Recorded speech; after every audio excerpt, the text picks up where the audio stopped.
Madame, Monsieur, bonsoir. Bienvenue dans ce journal. Voici ce que domine l'actualité.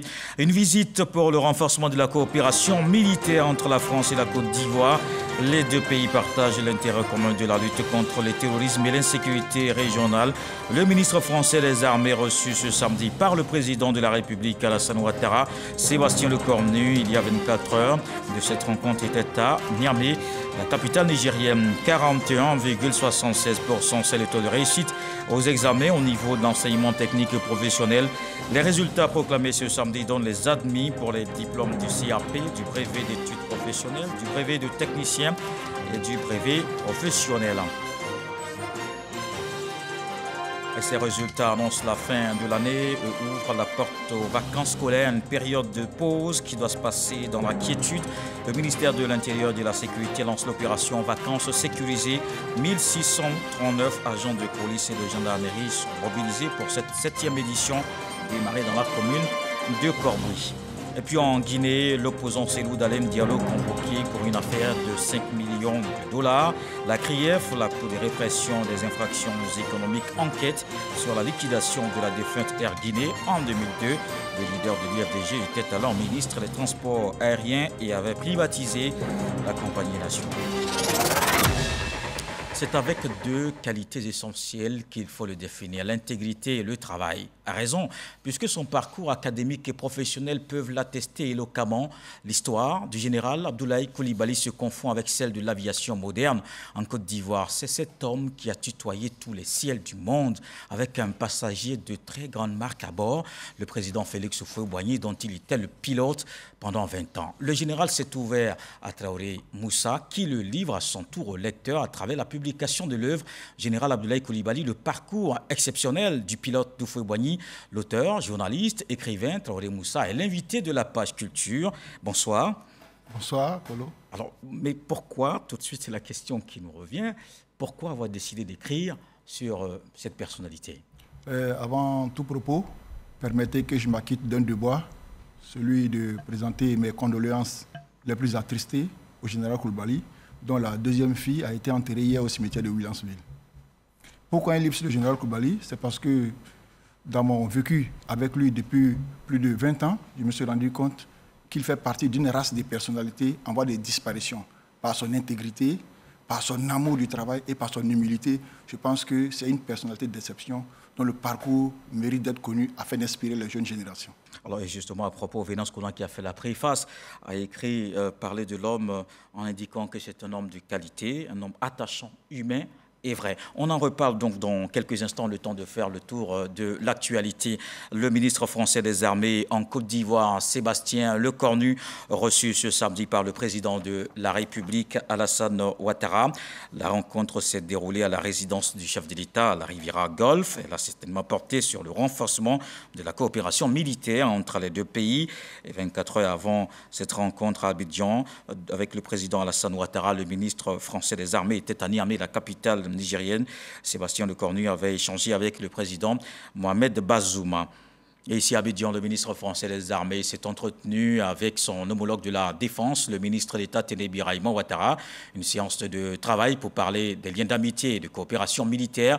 Ils ont évoqué les enjeux sécuritaires dans la région. Souleymane Donisongui, Lansine Bakayoko.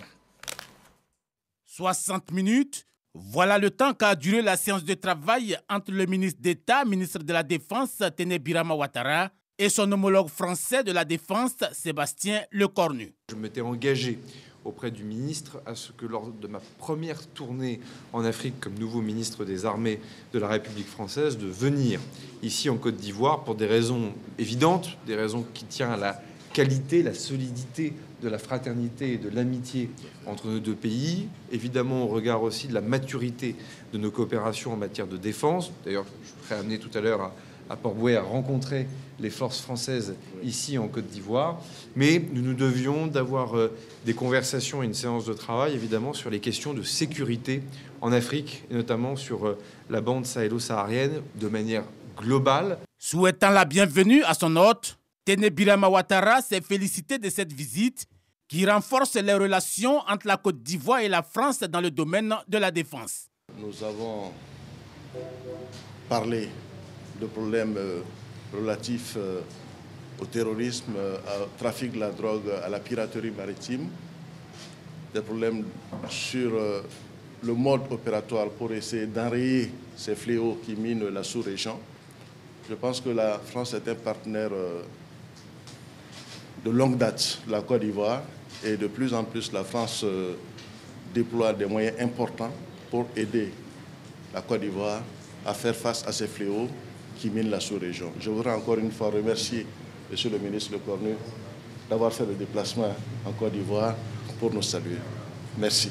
Les deux ministres se sont réjouis de cette revue après une rencontre à Paris dans le cadre d'une visite du ministre de la Défense ivoirien. Cette visite de travail alternée des rencontres officielles a permis aux deux personnalités de réfléchir à une coopération militaire très opérationnelle. Et c'est la période des vacances, moment propice pour certains laisser aller ou encore des dérives observées sur le plan sécuritaire. Et pour vous permettre de passer des vacances sécurisées, 1639 agents de police et de gendarmerie sont mobilisés. Le top départ de la 7e édition de l'opération Vacances sécurisées donnée hier vendredi dans la commune de Port-Bouët. Voici le reportage de Patricia Omouetia. Les vacances sont une période de forte affluence aussi bien dans les zones urbaines que rurales. Un moment assez particulier au niveau sécuritaire en raison des déplacements des populations. C'est en cela que l'opération Vacances sécurisées a été lancée. Cette 7e édition consiste à quadriller les secteurs criminogènes de toutes les villes à travers le renforcement spécifique de démantèlement des gares anarchiques et du trafic illicite des stupéfiants et des drogues. À cet effet, la saisie de chicha, de psychotropes et de bonbonnes de gaz à inhaler a été présentée dans le but de sensibiliser les populations. L'opération Vacances sécurisées 7 prend en compte l'ensemble des opérations de sécurité publique, de renseignement, de protection et de surveillance des frontières. Ces opérations ont pour objectif de permettre aux populations de passer de très bonnes vacances. Selon le ministre de l'Intérieur et de la Sécurité, cette opération vise plusieurs objectifs, notamment la protection des personnes et des biens, la lutte contre la criminalité, la lutte contre le trafic de drogue. Il est bon de citer que 1235 fumoirs ont été visités et détruits.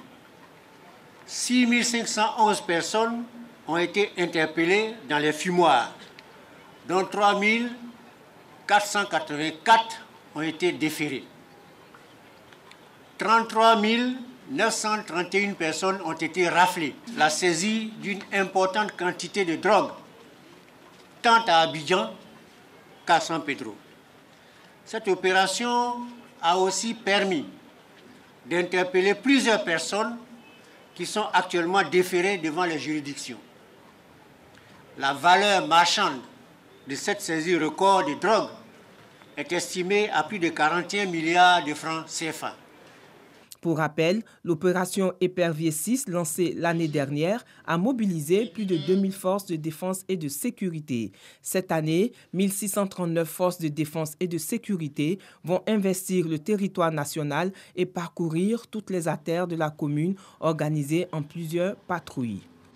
En diplomatie, audience d'adieu de Angèle Dioussou, la représentante du HCR en Côte d'Ivoire est en fin de mission. Elle a rencontré la ministre d'État, ministre des Affaires étrangères, Kandia Camara. Les deux personnalités se réjouissent des projets réalisés ensemble. Elles ont salué notamment le travail abattu pour mettre fin au statut des réfugiés pour les Ivoiriens hors de Côte d'Ivoire. Sidonie Davila. Elle a été élevée au rang de commandeur de l'Ordre national de Côte d'Ivoire. Angèle Dioussou, représentante du HCR en Côte d'Ivoire, est distinguée au moment où elle fait ses adieux au pays par le président de la République, représenté par Kandia Camara.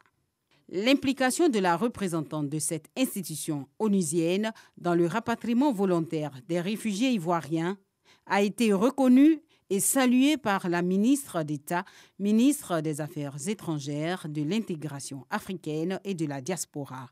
Angèle Dioussou a quant à elle saisi l'occasion pour remercier le gouvernement pour avoir mis fin au statut de réfugié depuis juin dernier pour les Ivoiriens partout dans le monde. Mission accomplie. Je dirais bravo à la Côte d'Ivoire pour ce résultat qui est le fruit des efforts inlassables. Les efforts inlassables en termes de gouvernance, en termes de stabilité politique, en termes de réconciliation nationale, en termes de cohésion sociale, en termes de respect des droits de l'homme et surtout en termes de croissance économique. Plus de 94% de tous nos compatriotes exilés dans les pays voisins sont là aujourd'hui grâce à la volonté politique exprimée par le président de la République et le gouvernement ivoirien, mais aussi grâce vraiment au soutien, à l'accompagnement du HCR. La diplomate onusienne Angèle Dioussou quitte la Côte d'Ivoire pour de nouveaux challenges en Afrique du Sud en tant que représentante régionale adjointe du HCR, une promotion saluée par la Côte d'Ivoire. Des initiatives dans le secteur de l'hydrocarbure et la production minière. Le ministre Mamadou Sangafowa Coulibaly a dévoilé les projets du gouvernement dans ces secteurs. C'était lors de la remise de prix aux agents qui se sont distingués à la tâche. Lansine Bakayoko. Des instants festifs pour célébrer le 9 lauréat du prix national de l'excellence initié par le président Alassane Ouattara et issu de son département ministériel, mais également des moments pour le ministre Mamadou Sangafowa Coulibaly de penser l'avenir des mines, du pétrole et de l'énergie. Si vous prenez le secteur des hydrocarbures, aujourd'hui c'est clair avec la crise en Ukraine, on reste très vulnérable au choc extérieur sur la fluctuation de ce cours. Ensuite, au niveau des mines, tout le monde connaît le défi majeur, c'est celui de l'orpaillage illégal. Et quand vous prenez le secteur de l'énergie, ce que nous recherchons aujourd'hui, c'est vraiment un équilibre du secteur à tout point de vue, mais aussi négocier la transition énergétique. L'orpaillage illégal éradiqué, le secteur des mines devrait poursuivre sa croissance avec une contribution projetée de 6% au produit intérieur brut à l'horizon 2025, grâce notamment au métal jaune qui constitue presque 80% du gisement ivoirien. Combiné aux effets positifs du code minier révisé, la production d'or devrait culminer à 60 tonnes sur la même période. Quant aux hydrocarbures, le ravitaillement sera optimisé. Et comme vous le voyez, la Côte d'Ivoire en développement, la consommation d'énergie et donc de carburant augmente. Et la CIR s'organise pour répondre correctement à cette augmentation du marché. Pour atteindre tous ces objectifs, le ministre Mamadou Sangafowa Coulibaly exhorte les lauréats qui ont été distingués et même l'ensemble de son administration à redoubler d'efforts. Et les résultats des examens au niveau du ministère de l'Enseignement technique et la formation professionnelle proclamés ce samedi. Le taux de réussite est de 41,76% contre 65,53% l'année dernière. Des admis pour le certificat d'aptitude professionnelle, les brevets d'études professionnelles du technicien et le brevet professionnel. On le voit avec Issa Kyonayo. Cocody, collège CPCG. Proclamation des résultats des examens de l'enseignement professionnel. Malgré la pluie, les candidats et candidates sont sortis pour prendre leurs résultats dans une atmosphère de joie et de pleurs.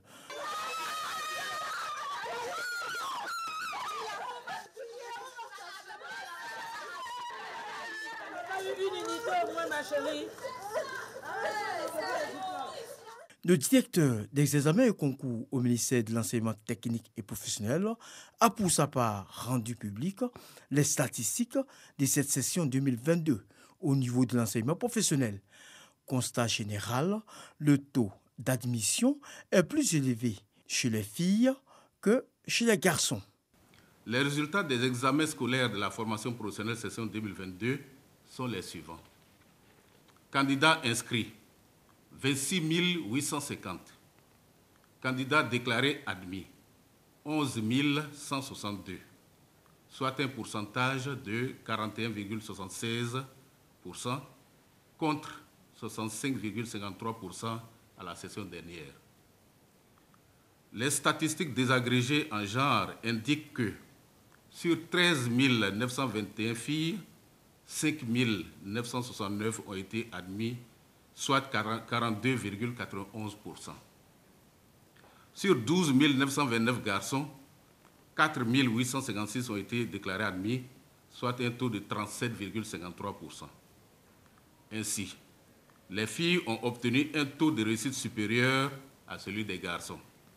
Les résultats des examens de 2022 sont en net recul par rapport à 2021, nonobstant une année scolaire 2021-2022 qui, dans l'ensemble, s'est bien déroulée. Concernant les réclamations, elles se dérouleront du lundi 18 au mercredi 20 juillet 2022 et la publication des résultats se fera le jeudi 21 juillet 2022 sur l'ensemble du territoire ivoirien. Au niveau de la recherche scientifique, le FONSTI lance un projet d'évaluation du potentiel en énergie renouvelable. Le Fonds pour la science, la technologie et l'innovation met en place un financement à hauteur de 26 millions de francs CFA, une idée qui doit prendre en compte le contexte du changement climatique. Sephora Zegui. 26 millions de francs CFA, c'est le coût du projet ENERCI porté par le docteur Benjamin Kwasi de l'Université Félix Houphouët-Boigny de Cocody. Ce projet va estimer le potentiel en énergie solaire et éolienne de la Côte d'Ivoire. Le projet a pour but principal d'établir le potentiel d'énergie solaire et éolienne en Côte d'Ivoire. Et la plupart du temps, il y a beaucoup de panneaux solaires qui sont installés, mais nulle part on a vu des études qui ont permis d'étudier et d'analyser véritablement le potentiel de ces énergies-là. Alors, quelqu'un peut se permettre d'installer son panneau. Mais qu'en est-il de ce que lui a de rendement que lui attend? Donc le projet vient donc en appoint pour pouvoir résoudre ce genre de problème. Financé par le FONSTI, ENERCI pourrait accroître la production de l'énergie de la Côte d'Ivoire, selon Yaya Sangaré, le secrétaire général du FONSTI. Au niveau économique, ce projet permettra d'accroître la production énergétique en Côte d'Ivoire et de réduire le coût de l'énergie électrique, facteur de production. Au niveau environnemental, le projet du Dr Kwasi va nous aider à promouvoir les énergies renouvelables, notamment le solaire et l'éolien. Au niveau social, c'est un projet qui permettra de former des jeunes en master et en doctorat. Lors de cette présentation à l'Université Félix Houphouët-Boigny de Cocody, Adama Diawara, le ministre de l'Enseignement supérieur et de la Recherche scientifique, s'est réjoui de cette initiative. Il se dit prêt à s'impliquer aux côtés des initiateurs jusqu'à son aboutissement. Donc là, on est au cœur de la recherche-développement, c'est ce qui est essentiel pour moi à dire, parce que vous savez, nous avons une recherche scientifique qui a un certain niveau. Mais la seule chose qu'on a tendance à reprocher à notre recherche scientifique, c'est qu'il y a une très faible valorisation économique des résultats de la recherche. Et donc là, nous sommes de plein pied dans la valorisation économique des résultats de la recherche parce qu'il s'agit de mener des travaux de recherche dont les conclusions seront de nature à permettre des prises de décisions politiques. Cette activité a été l'occasion pour les participants de faire des suggestions afin que les attentes des populations en matière d'énergie solaire et éolienne soient prises en compte dans la réalisation de ce projet. Et dans l'actualité également, l'ambassadeur Éric Tabar était à l'église du ministère de la Grâce et de la Délivrance. Il a célébré avec les fidèles les valeurs de paix, d'union et de fraternité. Il s'est aussi rendu aux côtés des musulmans pour la célébration de la Tabaski, un concert pour promouvoir le vivre ensemble. Astou Touré d'Agnogo. Dimanche, jour du Seigneur, jour de spiritualité et de célébration à l'église évangélique du ministère de la Grâce et de la Délivrance. Pour partager ces moments d'adoration et d'élévation vers le Seigneur Jésus-Christ, le fils de Cocody, l'ambassadeur Éric Tabar, était l'invité de la bishop Kouma Odette. On dit souvent que le Seigneur, pour rendre des services ou bien pour donner quelque chose à quelqu'un, passe par quelqu'un d'autre. Et puis avec ma maman Kouma, ça fait déjà un moment on se pratique et j'ai appris à l'aimer. Et comme elle partage beaucoup, je lui ai dit, maman, je viens partager avec toi. Occasion pour la première responsable de ce lieu de culte de marquer sa gratitude vers Jésus-Christ et exhorter les femmes à lutter pour leur autonomisation. Aujourd'hui, nous voulons dire aux femmes, surtout aux femmes, que tout est possible pour eux. Vous n'êtes pas de se décourager et de croire en elles-mêmes. Parce que si elles mettent confiance et si elles croient en elles-mêmes, tout est possible. Des moments de joie et de prière, de cohésion et de festivités qui ont permis à plusieurs centaines de femmes de recevoir des présents. 20 réchauds, 6 gazinières, 2 frigos leur ont été offerts. Plus tard dans la soirée, le chef protocole du président de la République était du côté de l'université Félix Houphouët-Boigny pour célébrer la fête de la Tabaski avec les musulmans de Cocody. Un concert initié par la Fondation Nina Blé qui œuvre dans le social. Une dizaine d'artistes ont pris part à cette fête, au nombre desquels Sidiki Diabaté.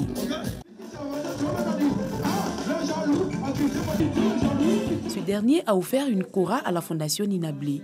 Soumise à une vente aux enchères, l'argent récolté par cet instrument musical permettra de soutenir les démunis. Il a dit si c'est une fondation, je préfère tout annuler et venir vous soutenir, vous voyez. Donc c'est nous montrer effectivement qu'il est avec nous.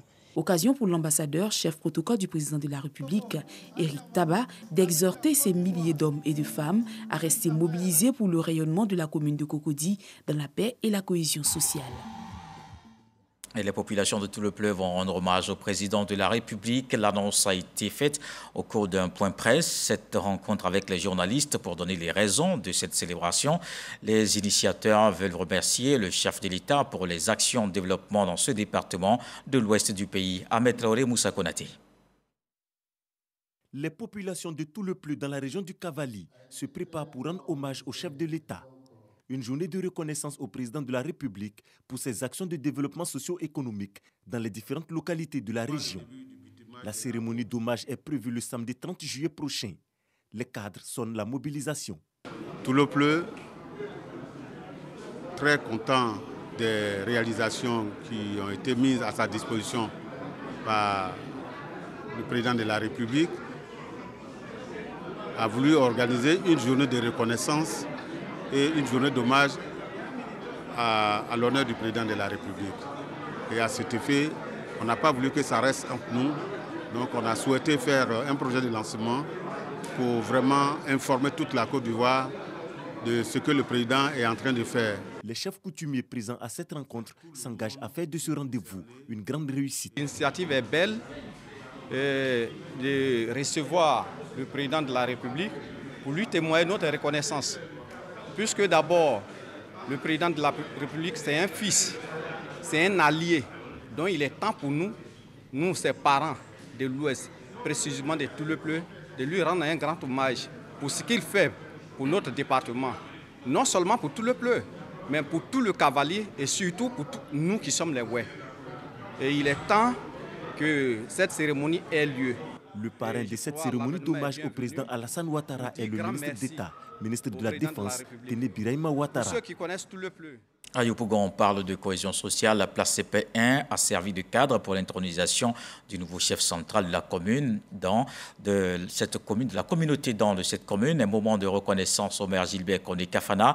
Le premier adjoint au maire, Issifou Koulibaly, invite à renforcer l'unité et le vivre ensemble.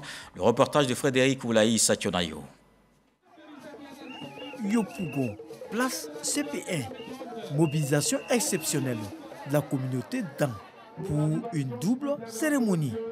Hommage au maire Gilbert Koné Kafana et intronisation du chef central de la communauté d'An de la dite commune. Reconnaître les bienfaits d'une personne, l'honorer et la remercier est un acte de haute portée spirituelle et d'encouragement. Le représentant du parrain, le ministre Vagondo Djomandé, a traduit sa reconnaissance aux autorités municipales pour les appuis dont bénéficie la communauté d'An.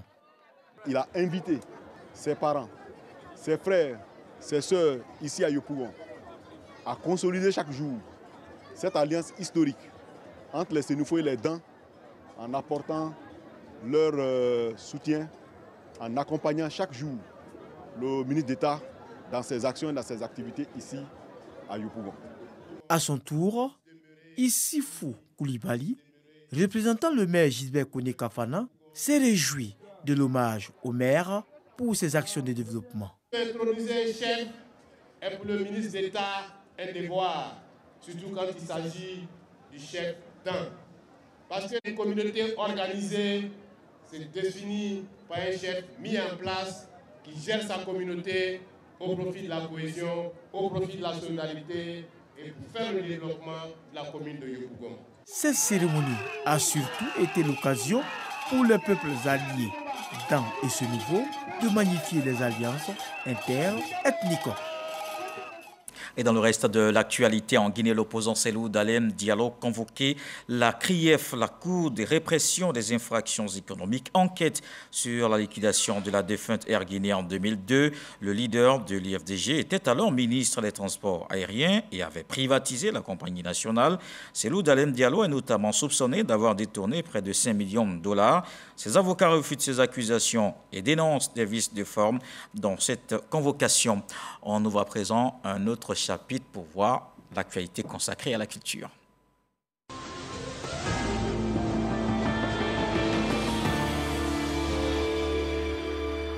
Une mosquée du style soudanais du nord de la Côte d'Ivoire inscrite au patrimoine mondial de l'UNESCO en 2021. Ces édifices sont valorisés au Musée des civilisations. La ministre de la Culture et de la Francophonie était à l'exposition ouverte hier pour présenter leurs spécificités. Issa Tionayo. Après Grand Bassam, en 2012, 8 mosquées du site soudanais de 5 régions du nord de la Côte d'Ivoire ont été inscrites au patrimoine mondial de l'UNESCO en 2021. Un an après, à l'initiative de l'Office ivoirien du patrimoine culturel, OIPC, une exposition iconographique itinérante est organisée au Musée des civilisations de Côte d'Ivoire. Objectif : promouvoir et valoriser ces édifices religieux. Ce sont des édifices en terre. Et en faisant cette exposition-là, c'est de sensibiliser la communauté sur la nécessité de conserver ces édifices-là. Ces mosquées, d'une valeur à la fois architecturale, historique, religieuse et culturelle, représentent un patrimoine qui a pu subsister grâce au maintien de leur fonctionnalité d'origine, mais aussi au culte musulman et à l'entretien qu'assurent les fidèles. Une chose est d'inscrire un site au patrimoine mondial de l'UNESCO, une autre est d'y rester. Ce défi, les membres de l'OIPC en ont conscience. Après l'inscription, on passe à une autre phase. C'est la phase de la gestion. Il faut pouvoir le conserver, le sauvegarder. Il faut pouvoir le valoriser. Cette exposition itinérante est pour les musulmans de Côte d'Ivoire une excellente opportunité pour la promotion de l'islam. En dehors de la valeur architecturale et culturelle des mosquées, pour nous, en tant que guides religieux musulmans, c'est d'abord la mosquée, la maison de Dieu, dont on doit s'occuper, qu'on doit entretenir, faire en sorte que cette maison-là soit toujours propre. Après avoir fait le tour des différents tableaux, la ministre Françoise Remarque s'est réjouie de l'engagement du président de la République, Alassane Ouattara, à promouvoir le patrimoine culturel ivoirien. L'appropriation de notre culture, trouver les canaux pour la partager avec la jeunesse et la perpétuer est aussi notre responsabilité commune.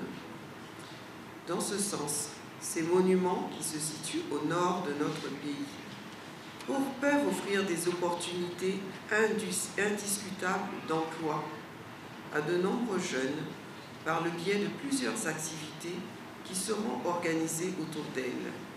Celles-ci pourraient les occuper sainement et les éloigner de potentielles tentations. Cette exposition iconographique itinérante se déroule du 15 au 26 juillet 2022 au Musée des civilisations de Côte d'Ivoire, au Plateau. Après quoi, la Grande Mosquée de la Riviera et 5 autres sites de la ville d'Abidjan accueilleront l'exposition. On reste au Musée des civilisations pour voir le lancement de cette 7e édition.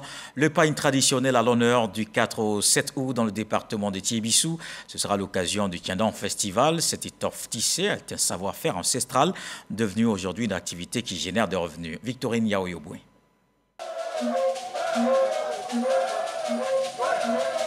Prestation du Goli pour donner le ton au Tiendon Festival 2022.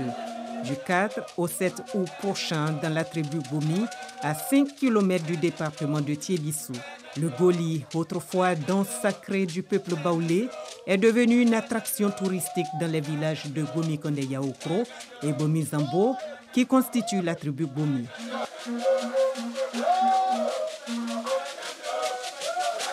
Mais à travers le Goli, c'est une autre richesse culturelle que le Bomi promeut. Le pain baoulé, noué par des hommes, jouant au hoché sonaï, et un autre soufflant dans une corne de buffle autour du masque Goli. Du chef de tribu à tous les invités au lancement du Tchendan Festival 2022, tout est mis en œuvre pour faire voir et faire aimer le pain baoulé. Actuellement, je suis habillée en pain baoulé avec une chemise, un petit pantalon avec des paires de baskets, avec un chapeau. On peut le porter autrement aussi, avec une culotte, pas seulement en maxi et mettre comme ça, mais on peut le porter de manière relaxe aussi. Les pains, c'est la culture et l'authenticité même de votre culture des Ivoiriens. Alors c'est très important de promouvoir et de faire davantage. Je suis disposé à participer pour les aider. Pour la 7e édition, le thème du Tchendan Festival nous ramène aux sources. Le thème, c'est les tenues traditionnelles dans les sociétés secrètes et les religions africaines.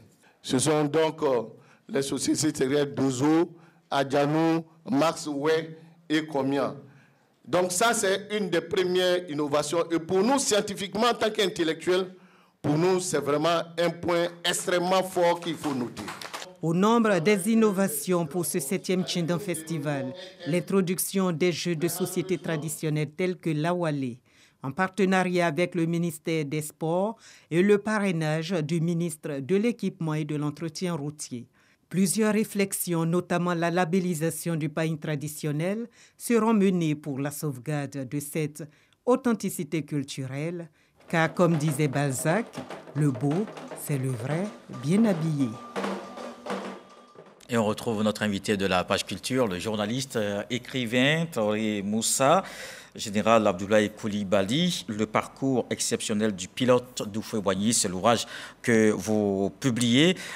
C'est la vie d'un homme, d'une personnalité, d'abord à l'école avec un parcours très brillant. Il obtient un diplôme d'ingénieur et brevet de pilote à l'école des airs de Salon de Provence. Il intègre le GATL, donc le groupement aérien de transport et de liaison en 1970. Et puis après ses 22 ans, précisément, aux commandes de l'avion qui transporte le président Félix Houphouët-Boigny. Alors ce que je retiens tout de suite, c'est justement cette collaboration avec le père fondateur de la Côte d'Ivoire moderne. Mais vers la fin, on sent tout de suite qu'il est aussi un disciple d'Houphouët-Boigny. Il y a cette quasi-présence d'Houphouët-Boigny dans cet ouvrage. Comment on peut l'expliquer justement? Merci.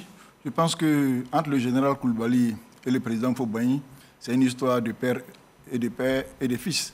En fait, je veux dire que la vie du général Koulibaly est intimement liée à celle du président Houphouët-Boigny. Vous voyez que moi, cette œuvre, ce n'est pas un projet qui a été conçu avec le général Koulibaly en accord. Nous ne sommes pas assis ensemble pour dire qu'on est en train d'écrire une œuvre. C'est l'ensemble de nos confidences, les confidences qu'il m'a rapportées au sujet de sa collaboration avec le président Houphouët-Boigny, comment ils ont commencé, et toutes les anecdotes qui m'ont été racontées. Vraiment, je pense que pendant 22 ans, le général Koulibaly et le président Houphouët-Boigny ont eu un parcours qui méritait d'être su, un parcours où on peut tirer beaucoup d'enseignements. Et j'estimais que ça ne devait pas rester inconnu des jeunes générations parce que ça peut nous inspirer. Oui, mais justement, comment vous avez réussi à faire parler le général qui, je pense, est peut-être resté beaucoup muet sur certaines parties de l'histoire. On ne le voit pas, on ne le sent pas très souvent dans les médias. Comment vous avez réussi à le faire parler? Bon, il faut dire que, comme je le disais tout à l'heure, c'est l'ensemble de nos confidences, dans nos causeries. Il faut dire que depuis l'année... Je veux dire, a-t-il accepté tout de suite quand vous avez émis l'idée? Non, c'est en 2003 que j'ai fait sa connaissance en 2000. Et en 2003, je lui ai demandé de se mettre en situation pour que nous puissions écrire un livre. Il a refusé. Et donc, il m'a dit, toutefois, si je pouvais moi-même en tant que journaliste écrire quelque chose, de le faire. Donc, depuis cette époque, j'ai commencé à mettre nos confidences de côté. Je m'envoyais chaque fois par mail 10 lignes. Chaque fois qu'il me lâche une confidence dans nos causeries, au sport, en vacances, à Paris, un peu partout, même chez lui au village, partout où il me lâche une confidence, parce qu'il m'a intégré, il a fait de moi un membre à part entière de sa famille. Donc, partout où nous nous trouvons, et il faut dire qu'ayant intégré sa famille pratiquement, donc ses frères, ses soeurs, son épouse, son garde du corps, son chauffeur, tous ceux-là parlent avec moi. Donc, partout où j'ai une confidence, je viens, j'écris. Et donc, en 2020, donc c'est presque 20 ans de confidence, donc en 2020, quand j'ai fini d'écrire l'œuvre, je lui ai présenté le projet, je lui ai demandé d'exercer son droit de censure. Il a refusé, il a dit qu'il est militaire. Donc, en vertu de l'obligation de réserve, s'il lisait, l'œuvre risquait de ne pas paraître. Donc, il m'a demandé de remettre à son épouse. C'est son épouse qui a fait le droit de censure. Pendant 6 mois, elle a gardé l'œuvre. Et quand elle m'a remis le produit fini, je me suis rendu compte qu'il y a une dizaine de confidences qui ont sauté, mais je pense que l'essentiel est sauf. Oui, d'accord. Alors, justement, sur cet essentiel, on va regarder ce reportage et on se retrouve. L'œuvre bibliographique Général Abdoulaye Coulibaly, le parcours exceptionnel du pilote Toufo-Boigny, écrit par le journaliste Moussa Traoré, retrace la vie de l'un des plus proches collaborateurs du premier président de la République de Côte d'Ivoire, Félix Houphouët-Boigny. Sur 196 pages, l'ancien président de l'UNJCI, Union nationale des journalistes de Côte d'Ivoire, Moussa Traoré, revient sur le parcours de ce grand homme de la vie politique en Côte d'Ivoire. Une vie marquée d'enseignements, de hauts et de bas. L'auteur fait ressortir l'autre versant du mythique pilote du père de la nation ivoirienne, son enfance, sa vie de famille, ses goûts musicaux, ses hobbies, mais aussi et surtout son histoire avec le président Félix Houphouët-Boigny. Tout y est. Ce livre compte la vie de cet homme issu d'une famille modeste à Adjamé qui, par le fruit du destin, prend la commande de l'avion du président Houphouët-Boigny. Jusque-là, piloté par un commandant de bord français. Un privilège que bon nombre de pilotes auraient bien voulu avoir dans leur carrière. Cette œuvre littéraire, c'est aussi l'histoire de cet homme dont la présence en cabine de pilotage sans pilote blanc aura permis au président Félix Houphouët-Boigny de se réconcilier avec le président guinéen Sékou Touré. Ce dernier qui lui reprochait sa proximité avec le colon. Alors, 22 ans de collaboration, mais qui démarre quand même sous l'orage. C'était très compliqué pour le premier vol. Expliquez-nous cette anecdote. Quand Houphouët-Boigny découvre qu'au volant, enfin pas au volant, aux commandes, il y a cet Ivoirien plutôt que cet Européen qui devait être là. Comment ça s'est passé? Il faut dire que leur première rencontre a été anecdotique. En fait, le pilote titulaire était malade et donc il fallait trouver un copilote. Et donc le chef d'état-major, le ministre de l'époque, le ministre de la Défense de l'époque, Mbayablé, a fait venir le général Coulibaly. Et donc, on n'a pas expliqué au président Houphouët-Boigny qu'un jeune Ivoirien devait être dans l'avion. Donc c'était un vol sur Monrovia. Et donc ça a été fait. Mais quand le président découvre, à l'arrivée, au moment de saluer les pilotes, il découvre qu'un jeune Africain est dans son avion, c'était une colère totale. Et donc, plus tard, le général Coulibaly et le ministre qui l'a mis dans l'avion ont été sanctionnés. Et donc, 6 mois plus tard, le président Houphouët-Boigny devait se rendre en Guinée chez Sékou Touré. Sékou Touré, à l'époque, accusait Houphouët-Boigny d'avoir vendu son pays aux Blancs. Oui, d'être proche des colons. Oui. Donc, alors que Houphouët-Boigny voulait un transfert de compétences. Et au moment d'aller chez Sékou Touré, Houphouët ne voulait pas de Blancs. C'est là qu'il a appelé le ministre pour dire, mais le jeune pilote que vous avez mis dans l'avion, est-ce que vraiment il est apte? Le ministre lui a dit que, mais, monsieur le président, c'est l'un de nos meilleurs pilotes.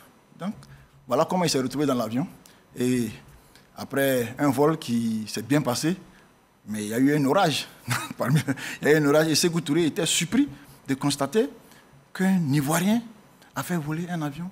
Et c'est depuis ce jour que Sékou Touré et le général Coulibaly sont devenus des amis, parce que le général Coulibaly a réussi à décomplexer Houphouët-Boigny, qui ne faisait pas confiance aux Africains à cette époque par rapport à ce genre de... Oui, et je vois dans l'ouvrage qu'il y a eu cette amitié aussi entre le général Coulibaly et le président Sékou Touré, justement à partir de ce vol sur Conakry. Alors, quand j'ai également lu l'ouvrage, j'ai noté les deux qualités qu'on pourrait peut-être dire qui caractérisent le général. Il y a l'intégrité et l'homme travailleur qu'il est.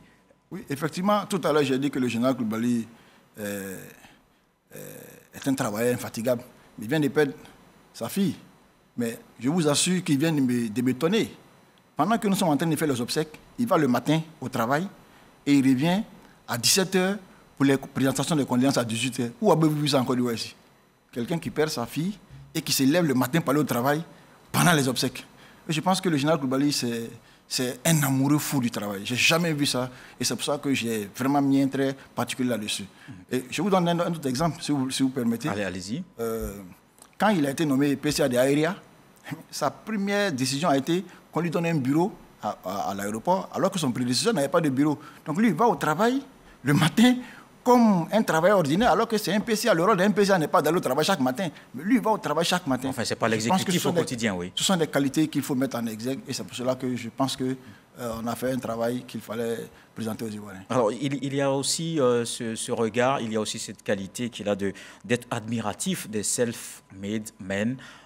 Notamment, on en a vu dans cet ouvrage, il a cité des personnalités qui le marquent. Est-ce qu'on peut revenir Effectivement, le général Coulibaly, les gens qui se battent, les gens qui ne sont pas les fils d'eux ou enfants d'eux. Donc, particulièrement, il aimait Bakayoko. Ensuite, il y avait Kassoum Coulibaly, le grand transporteur Kassoum Coulibaly, qui est parti de rien. Il était un coxeur, apprenti coxeur. Il est parti du poste d'apprenti coxeur pour devenir PDG de toutes les sociétés que vous savez. Ensuite, il y a Kwaonou Niamoutié, celui qui est impliqué dans l'immatriculation des véhicules en Côte d'Ivoire. Vous savez également que lui également est parti de rien, mais c'est sous les yeux du général Coulibaly qu'il a débuté en tant que jeune militaire. Également, lui également, il règne à la tête il est à la tête d'un empire. Et également, il y a l'architecte Ibrahima Konaré, qui est l'un des architectes les plus doués de sa génération. Son talent est reconnu partout dans le monde, sauf dans son pays. Voilà, ce sont des gens comme ça que le général Coulibaly aime, parce que ce sont des gens qui sont partis de rien pour se trouver au sommet. Alors, quand on a également lu l'ouvrage, on a vu très peu de côtés négatifs du général Abdoulaye Coulibaly. Vous l'avez expressément présenté sur un air un peu trop immaculé. Il y a non, pas trop d'espoir. Pas du tout. Je cherchais effectivement ses défauts. Donc, je cherchais, j'ai rencontré le colonel Aboubakar, qui est quelqu'un qui a travaillé longtemps avec le général Coulibaly. Il m'a dit, le général Coulibaly n'a pas de défauts. J'ai dit, non, c'est pas possible, cher René. Il n'a pas de défauts. Il dit, en 37 ans dans l'armée, il n'a jamais rencontré une personnalité qui est aussi intègre que le général Coulibaly, une personne aussi soucieuse de l'intérêt général que le général Coulibaly. Il n'a jamais vu ça. Et c'est là qu'il m'a donné un exemple que j'ai cité dans le... Vous voyez, en allant à Benjerville, à droite, au niveau du carrefour qu'on appelle le carrefour Fekese, vous voyez la grande surface qu'elle a, c'est un terrain de 20 hectares, mais c'est le général Coulibaly qui l'a acheté quand il était président du Fonds de prévoyance militaire. Mais quand ils ont fini d'acheter le terrain, mais les administrateurs, même les vendeurs du terrain, sont venus proposer que chacun prenne un petit lopin de terre pour assurer ses vieux jours. Mais le général Coulibaly a refusé catégoriquement. Il dit un seul mètre carré de ce terrain ne sera attribué à personne. Et jusqu'à ce jour, ce terrain-là, il appartient exclusivement aux militaires. Oui, justement, en parlant de sa personnalité, en 2000, il était ministre lors de la transition, ministre des Transports, ministre d'État à l'époque. Et dès sa nomination, des bons d'essence sont arrivés sur sa table. Il y en avait à peu près 3 millions. Effectivement, quand il a été nommé ministre de la Défense, ministre des Transports, ministre des Infrastructures économiques, tous les directeurs des sociétés sous tutelle ont envoyé des bons d'essence pendant le premier mois. Et il voit sur sa table 3 millions de francs en bons d'essence. Il a appelé chaque directeur pour leur demander de venir reprendre leurs bons d'essence. Que le premier qui s'amuse à lui envoyer encore des bons d'essence sera dégommé. Voyez un peu à quel niveau il a placé l'intégrité. Et il avait un autre rapport avec l'argent, il faut le dire peut-être comme ça. Oui, c'est ce que je disais vers la fin. J'ai dit, on peut dire que le général Coulibaly a côtoyé les plus grands de ce monde. Le président Faure-Boigny, il a piloté Mandela, il a piloté Sékou Touré, il a piloté le président Alassane Ouattara. Il y a tout ceci dans cet ouvrage. Mais malgré cela, il reste humble. Oui. D'accord. Merci Traoré Moussa, auteur de l'œuvre Général Abdoulaye Coulibaly, le parcours exceptionnel du pilote Houphouët-Boigny, que j'invite évidemment à lire. Ce n'est pas toujours qu'un général, surtout, prend la parole. Et là-dedans, je pense qu'il y a tout, ou du moins l'essentiel, sur le Général Abdoulaye Coulibaly, le pilote Houphouët-Boigny. Merci. MT, comme on vous appelle affectueusement dans notre milieu de la presse. C'est moi qui vous remercie. Ce journal est terminé. Merci de l'avoir suivi. L'actualité se poursuit à 23h. Ce soir, le sage nous apprend que même quand le piment finit dans le pot, il fait toujours éternuer ou tousser. Dieu le voulant, on se retrouve demain.